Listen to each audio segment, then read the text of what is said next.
മാതൃത്വം കരുതലിന്റെ കരങ്ങളിൽ. ഇനി പുഞ്ചിരിയോടെ വരവേൽക്കാം ആ വലിയ സന്തോഷം. NIMS hospital, Wandoor, Malappuram. Nilambur sub treasury Bhavan യാഥാർത്ഥ്യമാകുന്നു. സബ് ട്രഷറി കെട്ടിടത്തിന്റെ കുറ്റിയടിക്കൽ കർമ്മം നിലമ്പൂർ നഗരസഭാ ചെയർമാൻ മാട്ടുമൽ സലീം, ജില്ലാ ട്രഷറി ഓഫീസർ MK സ്മിജ എന്നിവർ ചേർന്ന് നിർവഹിച്ചു. സ്വന്തമായി കെട്ടിടമില്ലാത്ത സംസ്ഥാനത്തെ 22 ട്രഷറികൾക്ക് സ്വന്തമായി കെട്ടിടം നിർമ്മിക്കുക എന്ന സർക്കാരിന്റെ തീരുമാനത്തിന്റെ അടിസ്ഥാനത്തിലാണ് നിലമ്പൂർ നിയോജക മണ്ഡലത്തിലെ നിലമ്പൂരിലും എടക്കരയിലും ട്രഷറികൾക്ക് സ്വന്തം കെട്ടിടം വരുന്നത്.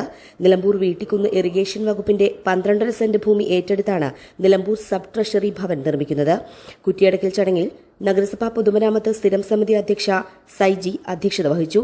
STO MS സുനിത, നഗരസഭാ സ്ഥിരം സമിതി അധ്യക്ഷരായ PM ബഷീർ, സ്കറിയാക്കിനാന്തോപ്പിൽ, കൌൺസിലർമാരായ ഗോപാലകൃഷ്ണൻ, ശബരീശൻ പൊറ്റേക്കാട് എന്നിവർ സംസാരിച്ചു. ട്രഷറി ഉദ്യോഗസ്ഥൻ KSSPU, പെൻഷനേഴ്സ് സംഘടനാ പ്രതിനിധികൾ തുടങ്ങിയവർ സംബന്ധിച്ചു.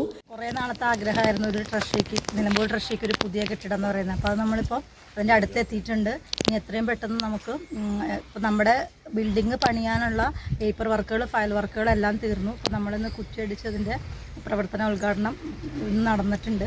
അപ്പോൾ ഏറ്റവും വേഗം തന്നെ നമ്മളുടെ ഈ ഒരു കെട്ടിടം യാഥാർത്ഥ്യമാകാനായിട്ട് ഇവിടെ കൂടി നിൽക്കുന്ന എല്ലാവരും, അതുപോലെ തന്നെ നാട്ടുകാരായാലും നമ്മുടെ പെൻഷനേഴ്സായാലും എല്ലാവരുടെ സഹായ സഹകരണങ്ങൾ ഉണ്ടാവണം. അപ്പോൾ നമുക്ക് ജില്ലാ ട്രഷറിയിൽ നിന്ന് ഇത്രയും ദൂരമാണ് ഇവിടെ, അപ്പോൾ നമുക്ക് എല്ലായ്പ്പോഴും ഇവിടെ എത്തിച്ചേരാൻ പറ്റിയെന്ന് വരില്ല. News bureau, Nilambur. സ്വന്തം ഹൈസ്പീഡ് ഇന്റർനെറ്റ്, നമ്മുടെ സ്വന്തം ഇന്റർനെറ്റ്.